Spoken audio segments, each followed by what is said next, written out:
Bonjour François-Xavier Bellamy. Bonjour. Merci d'être avec nous sur France Info. Bonjour Paul. Bonjour à tous. On va parler du rôle que vous allez occuper auprès du candidat Bruno Retailleau. Mais d'abord, le Moyen-Orient. Donald Trump souffle une fois de plus le chaud et le froid. Alors qu'un accord avec l'Iran était imminent selon le président américain ce week-end, il dit maintenant ne pas vouloir se précipiter. Ursula von der Leyen, la présidente de la Commission européenne, salue en tout cas des progrès et appelle à un accord qui désamorce véritablement le conflit. François-Xavier Bellamy, est-ce que les Européens ont leur mot à dire ? Le fait est que la discussion se joue essentiellement entre les États-Unis et l'Iran, bien sûr, même si les conséquences sont partagées par le monde entier. Aujourd'hui, notre première responsabilité, c'est d'abord de rappeler, et d'ailleurs aussi aux Français, la réalité du risque majeur que représente le régime iranien, ce régime islamiste qui d'abord met en son propre peuple d'une certaine manière dans une situation de soumission atroce. Et je pense aujourd'hui à tous les Iraniens qui sont, je crois qu'il ne faut pas les oublier, toujours en train d'espérer enfin retrouver un jour la liberté. Mais ce régime est aussi un danger pour toute la région et pour le monde en général. Et donc le sujet le plus important n'est pas seulement la cessation des hostilités. Le sujet le plus important, c'est que ce régime ne puisse plus nuire demain. On parle beaucoup du nucléaire. Évidemment, ce serait un risque existentiel pour le monde que ce régime fanatique ait la bombe nucléaire.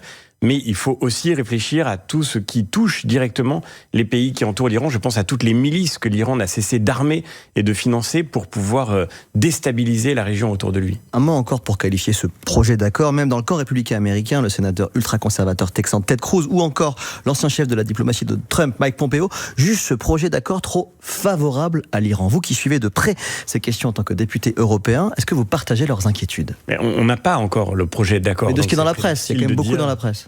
C'est très difficile de dire exactement comment les choses vont évoluer. Et vous le rappeliez à l'instant, le président Trump passe son temps à passer d'une ligne à l'autre. Donc c'est difficile de suivre tant que les choses ne sont pas terminées.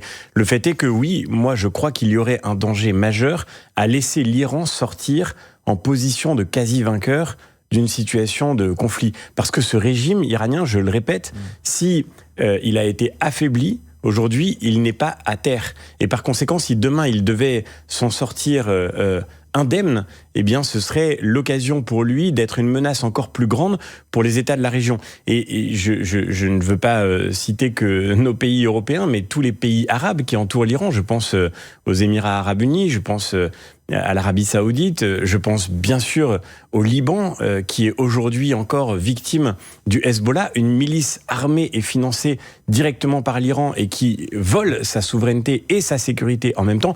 Et comment ne pas penser bien sûr aussi à Israël, dont le régime iranien a fait de la destruction l'une de ses promesses existentielles.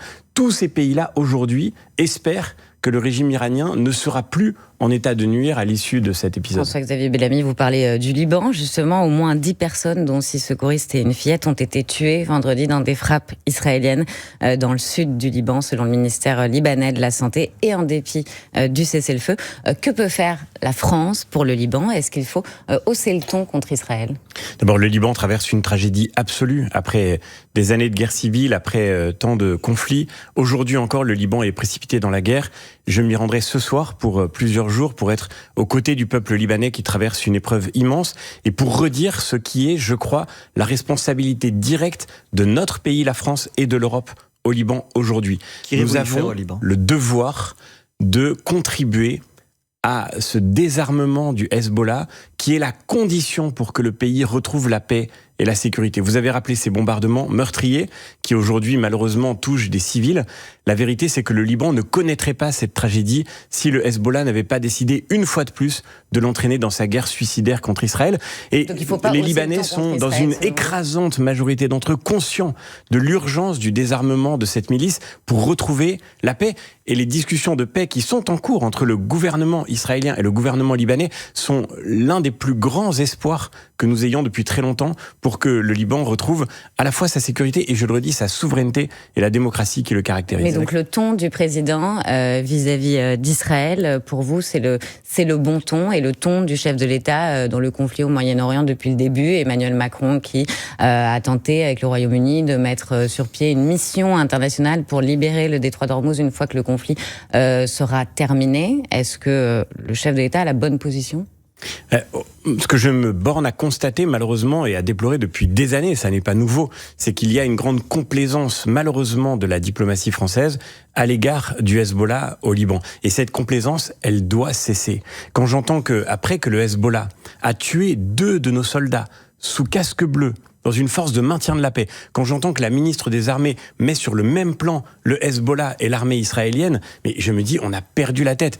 L'armée israélienne doit pouvoir être critiquée quand elle utilise la force de manière disproportionnée, évidemment, bien sûr, et en particulier les ministres israéliens qui se sont livrés il y a quelques jours à cette mise en scène sordide qui déshonore la démocratie israélienne. Donc on peut critiquer Israël et on peut critiquer le gouvernement israélien, mais à la fois, il n'y a rien à voir entre une armée qui défend une démocratie qui aujourd'hui est attaquée, celle d'Israël, et de l'autre côté une milice islamiste qui cherche à détruire Israël au nom d'une forme d'antisémitisme forcené. Et je me permets de poser la question, puisque vous parliez de cette situation. Il y a quelques jours au Parlement européen, la semaine dernière, à Strasbourg, nous avons eu l'occasion de voter sur un amendement qui demandait, de la même manière, le désarmement du Hamas et le fait que le Hamas ne puisse plus participer à la gouvernance de Gaza. Eh bien, cet armement a été soutenu à la quasi-unanimité du Parlement européen. Cet amendement a été soutenu ? Cet amendement a été voté. Seuls quelques élus ont décidé de ne pas le soutenir. Ce sont les députés de la France Insoumise. Il y a aujourd'hui des députés européens français qui, à Strasbourg, portent l'idée que le Hamas, que le Hezbollah ne devraient pas être désarmés, que ces forces-là doivent continuer d'agir et d'opérer dans la région, alors même que ces forces terroristes, islamistes, menacent aussi notre pays. Et moi, je pose la question à Jean-Luc Mélenchon, je pose la question à Manon Aubry, je pose la question à Rima Hassan.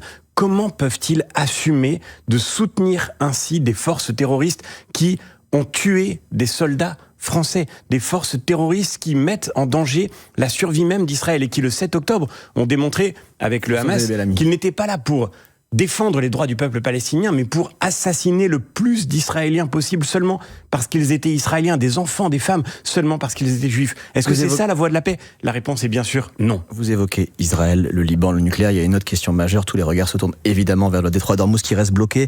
En France, une des conséquences de ce climat, c'est évidemment cette explosion des prix du carburant. Alors que le gouvernement anticipe une crise qui dure, il n'a annoncé que de nouvelles aides ciblées. Le gouvernement Lecornu est-il pour vous à la hauteur des enjeux ? En fait, le gouvernement ne peut pas faire autrement. Je veux dire par là que c'est l'éléphant dans la pièce. Si le gouvernement décidait de faire ce que certains demandent, de baisser massivement les taxes sur le carburant pour faire baisser les prix, s'il décidait de mettre 12, 13, 14 milliards d'euros sur ce sujet-là, alors la crise de l'essence deviendrait une crise des finances publiques. Et cette crise-là, je pense que personne n'a envie de la voir arriver. La vérité, c'est que nous touchons du doigt les conséquences du surendettement dans lequel la France se trouve. Et être un pays surendetté, ça se paye. Et les gens qui ont fait que la France aujourd'hui n'a plus les marges de manœuvre pour soutenir ses citoyens dans une crise comme celle-là, ce sont ces gens-là qui devraient venir en rendre des comptes aujourd'hui. François-Xavier Lamy et les Républicains dans tout ça, parce que Sébastien Lecornu justement a évoqué les conneries, je cite, de ses prédécesseurs. En 2022, les Républicains avaient fait pression sur l'exécutif pour qu'il mette en place une ristourne à la pompe. Ça avait coûté 8 milliards d'euros. Quand vous dites ils doivent venir rendre des comptes, est-ce que les Républicains aussi doivent venir rendre des comptes ? D'avoir réclamé autant de baisses ? Non, mais je pense que dans un pays normal, c'est normal de faire baisser les taxes quand on traverse une crise majeure. Et en 2022, c'était possible et il fallait le faire. Parce que c'était la condition pour que les Français puissent continuer de vivre, de travailler, pour que les entreprises tournent, pour que les médecins et les infirmières puissent continuer d'aller voir leurs patients. Tout ça est évidemment indispensable. La vérité, c'est qu'aujourd'hui, nous n'avons plus ces marges de manœuvre. Et pardon, mais les conneries, pour reprendre l'expression du Premier ministre, il faut aller les chercher, non pas du côté de ceux qui ont été dans l'opposition pendant les 15 dernières années, mais du côté de ceux qui ont gouverné.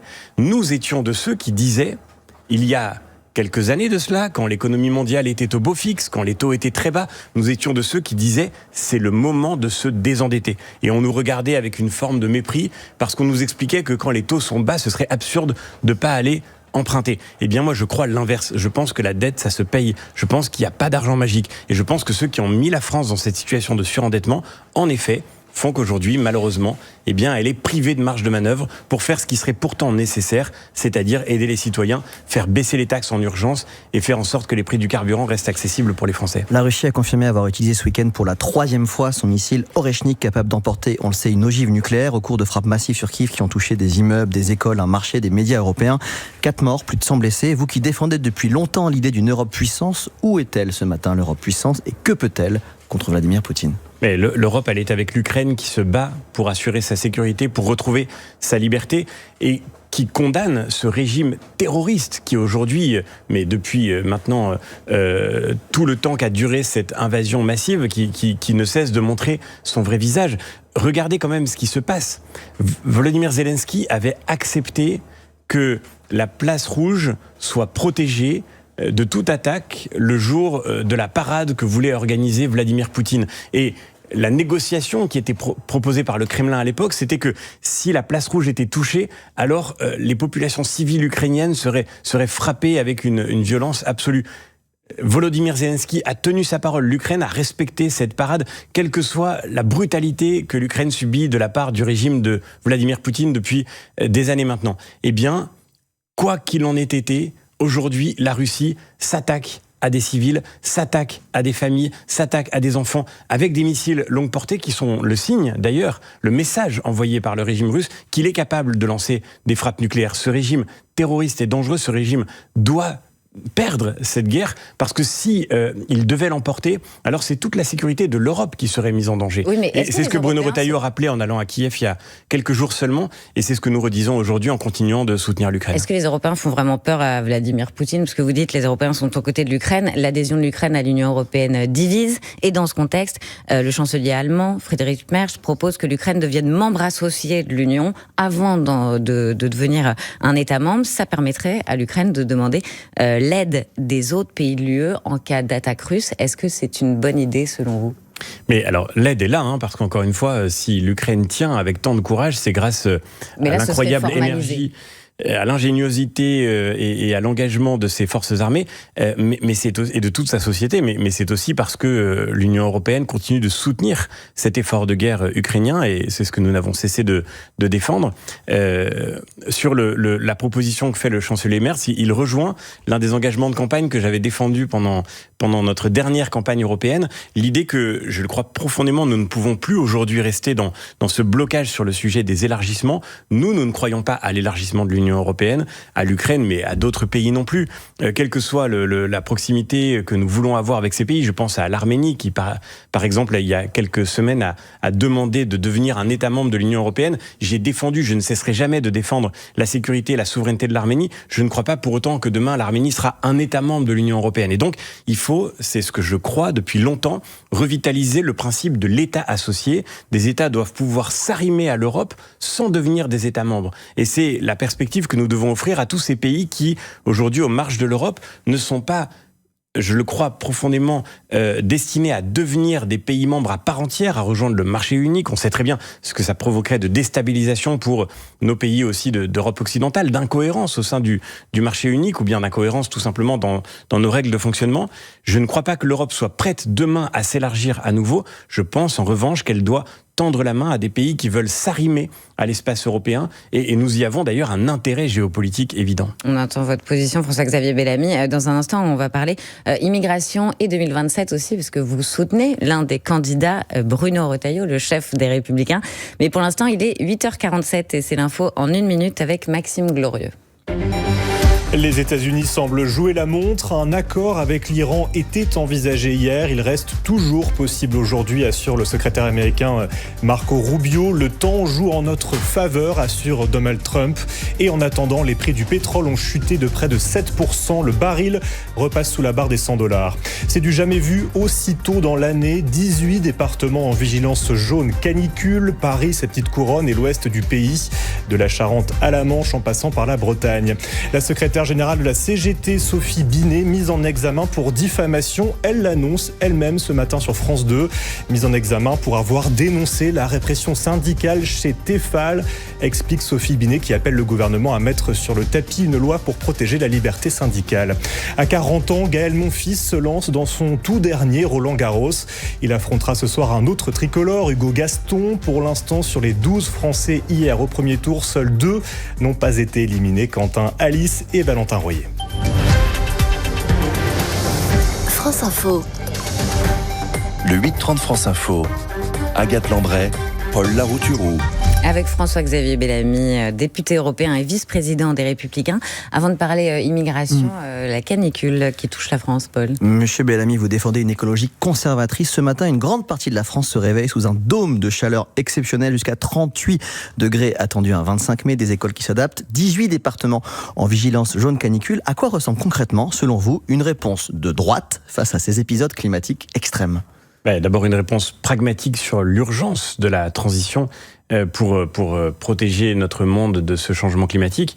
Et je pense que l'urgence absolue, ça n'est pas de compliquer indéfiniment la vie des Français, mais c'est de faire en sorte que le monde, dans son ensemble, sorte des énergies fossiles les plus polluantes. Je pense en particulier au charbon. Le charbon, c'est à lui tout seul encore 43% des émissions mondiales. Et vous avez dans le monde entier des puissances majeures qui continuent de produire massivement avec du charbon. Je pense par exemple à la Chine. Je pense aussi d'ailleurs en Europe à ces pays qui ont décidé d'abandonner par exemple l'énergie nucléaire, comme l'Allemagne, et qui continuent d'utiliser de manière extrêmement intensive des mines de charbon. C'est évidemment le danger mortel. Si nous avons défendu le nucléaire, si la droite a été la seule formation politique à défendre continuellement cet atout extraordinaire, c'est justement parce qu'il permet d'assurer la transition. Et puis le deuxième enjeu, c'est d'adapter nos pays, parce que la réalité du changement est là. Et donc adapter nos pays, ça veut dire par exemple ce qui a été fait il y a quelques jours à l'Assemblée, et j'en suis très heureux, réussir à rendre à nos agriculteurs la possibilité de stocker l'eau pour irriguer les cultures, la possibilité de gérer l'eau.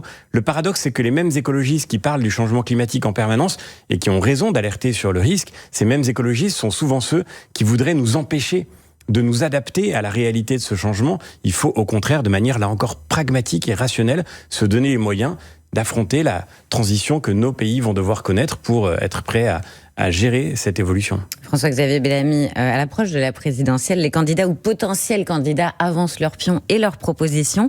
Gérald Darmanin, lui, veut mettre l'immigration légale sur pause pendant 3 ans. Il propose 2 mesures: que les titres de séjour pour le travail n'ouvrent plus droit au regroupement familial, et une réforme de la Constitution pour graver dans le marbre des quotas limitatifs. Est-ce que c'est possible et est-ce que c'est nécessaire ? Gérald Darmanin, d'abord, a raison de parler de l'immigration légale, parce qu'il faut agir contre l'immigration illégale. On en parlera peut-être, c'est le travail que nous faisons aujourd'hui au Parlement européen. Mais il faut aussi faire baisser massivement l'immigration légale dans notre pays, qui atteint des niveaux qui sont totalement ingérable pour la société française. Moi, je suis plutôt sceptique sur la question du moratoire qu'il pousse, un moratoire de 3 ans. Pourquoi 3 ans ? Pourquoi un moratoire ? Ce qui compte, c'est de faire une pause dans la durée, les changements nécessaires qui s'imposent pour faire en sorte que notre pays retrouve la raison en matière d'immigration. Et j'ajouterai d'autres éléments. La fin du regroupement familial, en effet, pour l'immigration et le travail. Le fait de sortir de ce droit du sol que nous connaissons aujourd'hui, qui est un cas assez exceptionnel en Europe, de faire en sorte que Vous voulez mettre fin au droit du sol ? Bien sûr, je pense que c'est absolument nécessaire. Faire en sorte que la nationalité française ne se transmette plus seulement par la naissance par la naissance sur le sol français de manière automatique. C'est une évidence, parce que nous voyons bien aujourd'hui l'urgence de retrouver une cohésion, une unité dans la société française. Et encore une fois, il s'agirait seulement de s'aligner sur beaucoup de pays européens qui nous sont proches pour faire en sorte que notre immigration légale retrouve encore une fois la rationalité nécessaire. Justement, le pacte sur la migration et l'asile européen, vous en parliez, doit entrer en vigueur le 12 juin. C'est un texte qui va bousculer les règles en matière de demande d'asile dans les États membres de l'Union. Est-ce que ce texte va assez loin pour vous ? Alors c'est un ensemble de textes dont certains vont dans le bon sens. Je pense à ce règlement filtrage que nous avons soutenu, qui consiste à donner aux États membres des moyens bien plus importants pour identifier les étrangers qui veulent rentrer par les frontières européennes et à les garder dans ce qu'on appelle des zones d'attente, qui sont en fait une manière de considérer qu'ils ne sont pas entrés en Europe pour pouvoir les reconduire plus facilement si ils ne sont pas éligibles à un titre de séjour dans nos pays. Pas, alors ? Ce qui pose problème, c'est que dans ce pacte, il y a au cœur du dispositif un principe que je crois à la fois dangereux et par ailleurs assez périmé aujourd'hui, qui consiste à dire qu'il faudrait répartir entre les pays européens les étrangers en situation irrégulière qui y sont arrivés. Pour pouvoir soulager les pays de première entrée, comme l'Italie, par exemple, on a tous en tête les images de Lampedusa, ou bien la Grèce, eh bien répartir ces étrangers en situation irrégulière entre les différents pays de l'Union européenne. Moi, je crois que le devoir de nos pays, ça n'est pas de les répartir, mais de les faire repartir dans leur pays d'origine. S'ils ne sont pas éligibles, s'ils n'ont pas droit à l'asile ou à un titre de séjour, alors il faut qu'ils soient reconduits dans leur pays. Et c'est pour ça que vous travaillez et c'est ce que nous faisons aujourd'hui. Et ça, c'est le travail vraiment d'actualité. Le pacte asile et immigration, nous nous sommes opposés à une grande partie de ses dispositions. Il a été voté dans une précédente mandature par une majorité de centre-gauche. Aujourd'hui, cette majorité n'existe plus. Et le règlement retour que je porte au Parlement européen va permettre enfin de mettre fin à l'impuissance de l'Europe face à l'immigration illégale. On parlait de 2027, il y avait notamment Édouard Philippe ou Bruno Retailleau que vous soutenez. Donc il y a désormais un nouveau candidat, c'est Gabriel Attal. Qu'est-ce que vous pensez de sa candidature et est-ce que c'est un homme pour qui vous pourriez voter in fine si c'était lui sur la ligne de départ pour la droite et le centre ? Mais moi, je pense quelque chose d'assez fondamental qui ne dépend pas des personnes, mais qui, je crois, est une réalité essentielle pour la vie de notre pays. 2027 va être un rendez-vous démocratique crucial. Et en 2027, la France n'a pas besoin de continuité. Elle n'a pas besoin de continuer avec ceux qui ont fait le macronisme et ceux qui, d'ailleurs, comme Gabriel Attal, avaient fait aussi le socialisme au pouvoir. Vous savez, ni Gabriel Attal ni Édouard Philippe ne pourra être élu. C'est ce que pense aussi Bruno Retailleau. Vous dites il n'y aura pas de macronisme. Gabriel Attal, il est dans les allées du pouvoir depuis Marisol Touraine, dont il était le conseiller sous les gouvernements de François Hollande. En réalité, la France, en 2027, elle a besoin de sortir du socialisme et de sortir du macronisme. Elle n'a pas besoin de continuité. Elle a besoin d'alternance. Et je suis convaincu que tous les Français le savent.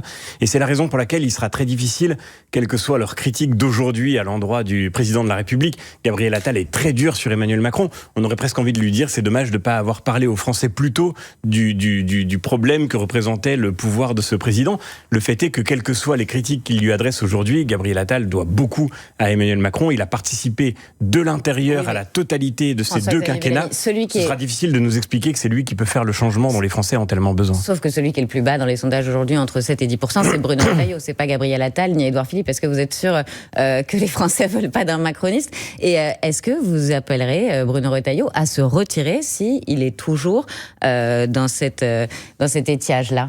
Extraordinaire. On est à 1 an de l'élection présidentielle et on somme déjà Bruno Retailleau de se retirer de la course. Moi, je crois l'exact inverse. Je pense que, Agathe Lambray, vous suivez de très près la vie politique de notre pays depuis longtemps. Vous savez que les gagnants d'1 an avant, dans les sondages, sont rarement ceux qui s'installent à l'Élysée 1 an après. Et heureusement d'ailleurs, parce que qu'est-ce que c'est qu'une élection présidentielle ? C'est un débat démocratique, c'est un moment de choix. Si tout était joué 1 an avant, ça n'aurait littéralement aucun sens. Il n'y a encore eu aucun débat. Pour l'instant, il n'y a que Bruno Retailleau qui dévoile son programme de manière constante, méthodique, patiente, avec beaucoup de sérieux et de transparence vis-à-vis des Français. Je n'entends pas encore beaucoup les propositions des autres candidats que vous avez cités. Quand ils arriveront dans l'atmosphère, on verra bien si les Français sont toujours aussi enthousiastes à l'idée de leur confier les clés. En cas de second tour, RN-LFI, en cas de second tour, Jordan Bardella ou Marine Le Pen face à Jean-Luc Mélenchon, pour qui votez-vous ?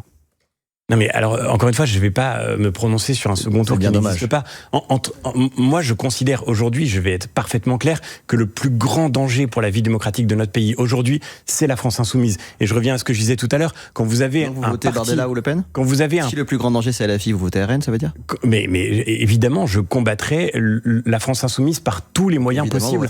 Mais ma conviction profonde, vous savez, c'est que aujourd'hui, la force politique qui est le mieux à même de faire obstacle à la France insoumise et à l'alliance de la gauche avec la France insoumise, qui est le plus grand danger pour notre avenir, la force politique qui est le mieux à même de l'empêcher, c'est les Républicains, c'est la droite française. Et c'est ce que nous avons montré dans les élections municipales. Qui a empêché l'alliance de LFI et des socialistes de gagner à Toulouse, à Clermont, à Limoges, à Brest ? C'est pas des candidats du RN, c'est des candidats de la droite, c'est des candidats LR. Et ces candidats, aujourd'hui, ils sont il le montre très bien, le meilleur rempart contre LFI, et c'est la raison Une pour laquelle je ne dernière crois pas que question. le deuxième tour se produira. François-Xavier Bellamy, la question qui panthéonise Michael Paty, la sœur de Samuel Paty, assassinée en 2020 par un islamiste, souhaite sa panthéonisation.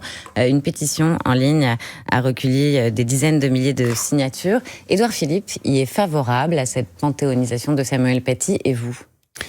Ce serait évidemment un choix singulier parce que Samuel Paty, nous le connaissons tous d'abord pour avoir été victime du terrorisme islamiste. Il a été d'un grand courage dans son enseignement, mais s'il est devenu si connu et s'il joue une place importante dans notre mémoire collective, c'est d'abord parce qu'il a été frappé par le terrorisme. Et je ne sais pas si ça constitue en soi un cas ordinaire de panthéonisation. Moi, je n'y serais pas opposé, parce que je crois qu'il y a au fond, et on le voit avec les critiques qui entourent le film actuel, l'abandon sur les derniers jours qu'il a vécu, il y a une nécessité absolue pour la France de rappeler ce qui la lie.